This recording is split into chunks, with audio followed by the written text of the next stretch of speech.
ঘুমোবো আমি, ঘুমোবে তুমি, গল্প শোনাবে ঘুম পড়ি। হালকা আলো, চোখ বন্ধ, চলো একটা গল্প শুনি। রাতের গল্প বাংলায় আজকের গল্প কালো বউয়ের জাদুর আয়না। 7 সমুদ্র আর 13 নদীর পাড়ে এক রাজা বসবাস করতেন। তার ছিল 2 রানী, বড় রানী আর ছোট রানী। বড় রানীর দাপট কিন্তু রাজার সংসারে চলতো না। প্রাসাদেও ছিল না তার কোনো ভূমিকা, কারণ বড় রানী দেখতে ছিল শ্যামবর্ণের, কালোই বলা চলে। মুখশ্রীর রূপও তাই ফুটে উঠত না তেমন। চুলও প্রায় ঝরে পড়েছে, টেকো বললেই চলে। অন্যদিকে ছোট রানী, তার রূপ যেন ঝরে পড়ছে চাঁদের জ্যোৎস্নার আলোর মতো। অপরূপা সুন্দরী সে, তাই রাজার মনে প্রাণে ছোট রানীরই জায়গা।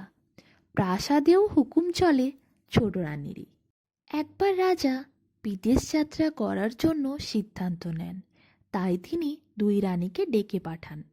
2 রানীকে তিনি জিজ্ঞেস করেন যে, আচ্ছা, কার কি লাগবে বলো তো? বিদেশ যাব তো, তোমাদের জন্য শাড়ি গয়না যা বলবে তাই নিয়ে আসবো। ছোট রানীর সাথে সাথে শাড়ির নাম বলতে শুরু করে। বিদেশি শাড়ি তার ভারী পছন্দ, আর গয়নাও চাই। রাজা ছোট রানীর সব কথা ভালো করে শুনে নেয়, আর কি কি আনতে হবে তাও বুঝে নেয়।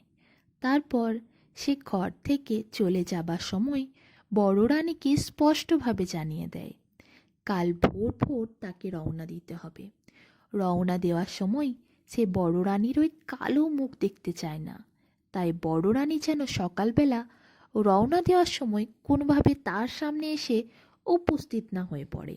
এই কথা শুনে বড় রানীর চোখ জলে ভেসে যায়, কিন্তু সে আর কথা বাড়ায় না। সেখান থেকে চলে যায় তার ঘরে। রাজাও পরের দিন বিদেশ যাত্রায় রওনা দেয়। এইভাবে কেটে যায় কয়েক মাস। তারপর রাজার আবার ফিরে আসার সময় হয়। রাজা প্রাসাদে ফিরে এলে প্রথমেই মুখ দেখে ছোট রানীর। ছোট রানীকে সমস্ত উপহার সে বার করে দেয়।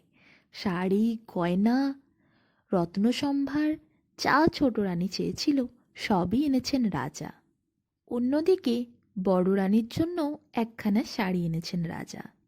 সেই শাড়ির মূল্য ছোট রানীর শাড়ির তুলনায় অনেক নিচু মানের হলেও সেই শাড়ি তো বড় রানীর কাছে অত্যন্ত প্রিয়। শাড়ি পেতেই বড় রানীর মুখে হাসি ফোটে। হাসি মনে সেই শাড়ি নিয়ে তিনি ঘরে চলে যান।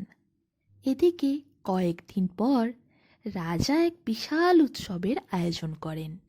সেই উৎসবে নানা দেশের রাজা ও তাদের রানীদের আমন্ত্রণ জানান তিনি। সেই আমন্ত্রণ রক্ষা করতে যখন রাজারা তাদের রানীদের নিয়ে উপস্থিত হন রাজার প্রাসাদে, তখন রাজা বড় রানীর তৈরি করা খাবার তাদেরকে খেতে দেন। বড় রানীর প্রশংসায় সবার পঞ্চমুখ হওয়ার কথা, কিন্তু সেটা হয় ছোট রানীর জন্য। রাজা কাউকে জানতেই দেন না যে এই রান্না বড় রানী করেছে। সবাইকে তিনি বলেন, এই রান্না ছোট রানী নিজে হাতে করেছে, আর তার একটি মাত্র রানী, সে হলো এই ছোট রানী। বড় রানীর পরিচয় রাজা কাউকে দেন না। এতে বড় রানী যেন ভেঙে চুরমার হয়ে যান। তিনি কাঁদতে কাঁদতে ঘরের দিকে ছুটে যান আর ভাবেন, অনেক সহ্য করেছি, কিন্তু আর না, আর এত অসম্মান সহ্য করে আমি বোঝা হয়ে থাকতে চাই না। বড় রানী চোখ মুছে বেরিয়ে পড়েন খালি পায়ে ছুটতে ছুটতে প্রাসাদের বাগান থেকে রাস্তায়। রাস্তাতে তার 2 চোখ যেদিকে যায় বড় রানীও সেই দিকে ছুটে চলে। গোধূলি সময় বড় রানী এক ফাঁকা মাঠে এসে উপস্থিত হন। ক্লান্ত তিনি, আর চোখ দিয়ে জল গড়িয়ে পড়ছে। তখনই বড় রানী একটি গাছের তলায় বসার সিদ্ধান্ত নেন। বড় রানী গাছের তলায় বসে চোখ বন্ধ করে ভাবছেন কতই সুন্দর ছিল আগের জীবনটা। যখন ছোট রানী আসেনি তখন তো এত কথা শুনতে হতো না, এত রূপের নিয়ে তাকে আঘাতও করতো না কেউ। ভালোই তো ছিল রাজার সাথে তার সংসারটা। কিন্তু এখন ছোট রানী আসার পর যেন কথায় কথায় তুলনা আর যন্ত্রণা আর আঘাত, এই ছাড়া তার কপালে কিছুই নেই। যদিও বা এতে ছোট রানীর কোনো দোষ নেই, তারই কপাল পোড়া। এমন সময় এক বুড়ি মা সেই গাছতলার পাশ দিয়ে যাচ্ছিলেন। তিনি হঠাৎ করে থমকে যান আর বড় রানীকে বলেন, মা রে, 10 দিন হলো খাবার খাইনি, কিছু খেতে দিবি মা? বড় রানী তখন বুড়িমাকে বলেন, আমি তো কিছু খেতে দিতে পারবো না মা, আমার কাছে কোনো খাবার নেই। কিন্তু হ্যাঁ, গায়ে গয়না আছে, এগুলো সোনার গয়না, এগুলো বাজারে বিক্রি করলে তুমি ভালো দাম পাবে। এই বলে গলার হার খুলে তিনি বুড়িমার হাতে দেন। বুড়িমা স্তম্ভিত। এ কে এত দয়ালু করুণাময় নারী?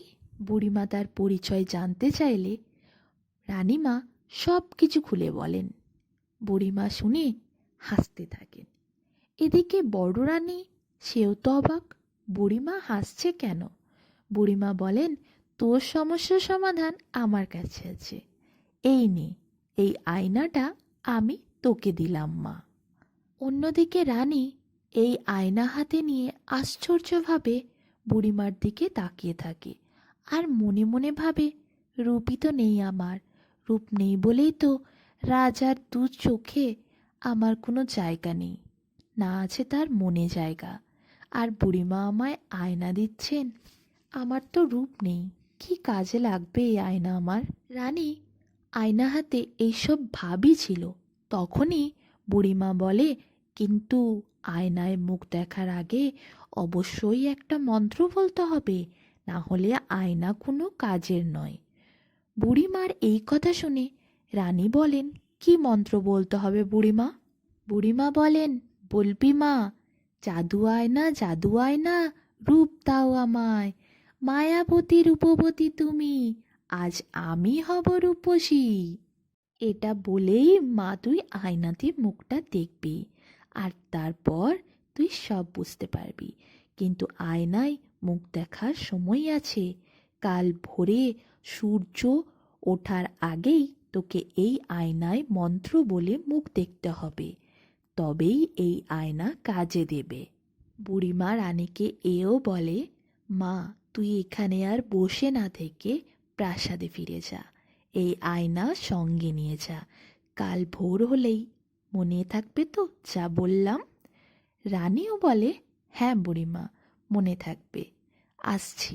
সন্ধে নামার মুখে রানী তাই সেখানে আর বেশিক্ষণ বসে না থেকে চলে যায় প্রাসাদের উদ্দেশ্যে। পরের দিন ভোরবেলা সূর্য উদয় হওয়ার আগেই রানী তার ঘরের মধ্যে আয়নায় মুখ দেখে আর আয়নাতে বলে, জাদু আয়না, জাদু আয়না, রূপ দাও আমায়, মায়াবতী রূপবতী তুমি, আজ আমি হব রূপসী। মন্ত্রটা শেষ করে বড় রানী যখন আয়নার দিকে তাকায় তখন সে দেখে, এ কি, এ কে? সে তো নিজেকে চিনতেই পারছে না। তার গায়ের রং দুধে আলতার মতো ফর্সা, অত্যন্ত রূপসী সে। তার চুল পেকর থেকে আজ ঘন কালো, কোমর পর্যন্ত নেমেছে তার চুল, কাজল দিয়ে আঁকা চোখ, ঠোঁট তো নয়, এ যেন গোলাপের পাপড়ি। এত রূপ সে পরীদের রূপকেও হার মানায় বড় রানীর এই সৌন্দর্য। বড় রানী এত খুশি হয়, সর্বপ্রথম সে রাজার সঙ্গে দেখা করার জন্য ঘর বন্ধ করে বারান্দা দিয়ে হাঁটতে শুরু করে রাজার কক্ষের দিকে। বারান্দায় হাঁটতে হাঁটতে রানী যেই এক পা করে এগোচ্ছে, সেই যেন প্রজারা যারাই তাকে দেখছে তারা মনোমুগ্ধ, চোখের পাতা আর কেউ ফেলতে পারে না। এমন রূপ যেন তারা কোনোদিন দেখেনি, না কোনো রাজরানীর, না কোনো রাজকন্যার। এই রূপ কল্পনা করা যায় না। শেষমেশ বড় রানী এসে দাঁড়ালেন রাজার কক্ষে। রাজা তো স্তম্ভিত। এ কে অপরূপা নারী? রাজা প্রশ্ন করে, কে তুমি অপরূপা সুন্দরী? তোমার রূপ তো অপ্সরার সৌন্দর্যকেও হার মানায়। রাজার কথায় একগাল হাসি দিয়ে উত্তর দেন, রানী, আমি তোমার বড় রানী গো। রাজা অবাক হয়ে পড়ে আর বলে, এই কি করে সম্ভব? তখন বড় রানী বলে, তার রূপের কারণ বুড়িমা। বুড়িমার আশীর্বাদেই সে এই রূপ পেয়েছে। রাজা সব কিছু শোনার পরে বড় রানীকে বুকে টেনে নেয়। আর ছোট রানীর দিকে আর রাজার তো পলকই পড়ে না। ছোট রানী সব শুনে হিংসায় জ্বলতে থাকে। জ্বলে পুড়ে যেন ছোট রানী ছারখার হয়ে যাচ্ছে। আর ছোট রানীর রূপ যেন বড় রানীর রূপের কাছে পাত্তাই পায় না। তাই ছোট রানীর মনে আজ নেই অহংকার, রয়েছে শুধু জ্বলন, হিংসে। বড় রানীর মুখ থেকে সব কিছু শোনার পর ছোট রানী মনে মনে ফোন দিয়ে আটে, বড় রানীর ঘরের থেকে ওই আয়না বার করে আনতে হবে, তাহলে সেও তেমন রূপেই সুন্দরী হবে। ছোট রানী এইসব ভাবতে থাকে আর ফন্দিটা এঁটে ফেলে। মধ্যরাতে সে বড় রানীর কক্ষে যাবে আর চুপি চুপি সেই আয়নাটাকে হাতিয়ে নেবে। ঠিক কথা যেমন কাজও তেমন। মধ্যরাতে বড় রানী যখন ঘুমিয়ে পড়ে, রাজাও রাজার কক্ষে ঘুমিয়ে আছে, তখন ছোট রানী পা পা টিপে এগিয়ে যায় বড় রানীর কক্ষের দিকে। বড় রানীর কক্ষে বড় রানীকে শুয়ে থাকতে দেখে কোনো রকম শব্দ না করে চুপচাপ বাক্স থেকে আয়না বার করে আনে ছোট রানী। আর আয়না এনে ছোট রানী মধ্যরাতেই মুখ দেখে ফেলে তাতে। কিন্তু এ কি? ছোট রানীর মুখ তো ভয়ানক রাক্ষসীর মতো। ছোট রানী আয়না ফেলে চিৎকার করে ওঠে, এ কি হলো আমার? রাজা আর বড় রানীও ছুটে আসে। ছোট রানী চিৎকার করতে থাকে। রাজা খুবই ভয় খেয়ে পড়ে ছোট রানীর এই রূপ দেখে। বড় রানী তো স্তম্ভিত। তখনই বুড়িমা হঠাৎ করে এসে হাজির হন প্রাসাদে। বুড়িমা রাজাকে জানান, এই ছোট রানী আসলে হলো রাক্ষসী। সে সুন্দরী নারী সেজে বড় রানীর সংসার ভেঙে এই সংসারে ঢুকেছে। এই আয়নাতে যখন কেউ ভোরবেলা সূর্য উদয়ের আগেই মুখ দেখে মন্ত্র পড়ে, তখন সে অত্যন্ত সুন্দরী হয়। কিন্তু অন্য সময় মুখ দেখলে তার আসল সত্যি চেহারা ফুটে বেরিয়ে আসে। তাই ঘটেছে ছোট রানীর সাথে। ছোট রানীর রূপ সৌন্দর্য আজ আর কিছুই নেই। জাদু আয়না তা সব নষ্ট করে দিয়েছে। বেরিয়ে এসেছে ছোট রানীর সেই হিংসায় জ্বলনে পরিপূর্ণ মনের আসল প্রকাশ, তার এই রাক্ষসী চেহারা, রাক্ষসী মুখের মধ্যে। ছোট রানী রাগে ছটপট করতে করতে সেই চেহারা নিয়ে ছুটে আসে বড় রানীর দিকে, কিন্তু তখনই বুড়িমা হাতে করে আটকে দেয়। বুড়িমার জাদুতে বুড়িমা এক বলয় সৃষ্টি করে, যা বড় রানীকে সুরক্ষিত রাখে সেই রাক্ষসী ছোট রানীর হাত থেকে। বুড়িমা তারপর হুঙ্কার দেয় আর বলে, এখান থেকে এই মুহূর্তে যেন সেই রাক্ষসী চলে যায়, না হলে কিন্তু ভালো হবে না। বুড়িমার শক্তি রাক্ষসীর থেকে অত্যন্ত প্রবল। সেটা যখনই রাক্ষসী বুঝে যায়, তখন সে চলে যাওয়ার সিদ্ধান্ত নেয়, না হলে বুড়িমার হাতেই তাকে মৃত্যুবরণ করতে হবে। রাক্ষসী উড়ে চলে গেলে রাজা আবার আগের রূপে ফিরে আসে। বড় রানীকে ততটাই ভালোবাসা আর স্নেহের চোখে ডাকে, কই গো বড় রানী? এই বলে রাজার ডাকতেই বড় রানী, সেও তো আশ্চর্য। বুড়িমা জানায়, এতদিন ধরে শুধুমাত্র রূপের দ্বারা না, মায়া দ্বারা রাজাকে বশ করে রেখেছিল ওই রাক্ষসী। তাই এত দুর্ব্যবহার করত বড় রানীর ওপর। এখন রাজা সে মায়াজাল থেকে মুক্ত, আর মুক্ত এই প্রাসাদ। আর বড় রানী এখন সে অত্যন্ত খুশি রাজাকে নিয়ে আবার সংসার ফিরে পেতে। বুড়িমা তাদের দুজনকে আশীর্বাদ করে রাজা রানীকে এক করে সেইখান থেকে বিদায় নেয়। এদিকে রাজা রানীকে পেয়ে খুশি, আর রানী তার রাজাকে পেয়ে খুশি। তারা আনন্দে দিন কাটাতে শুরু করে।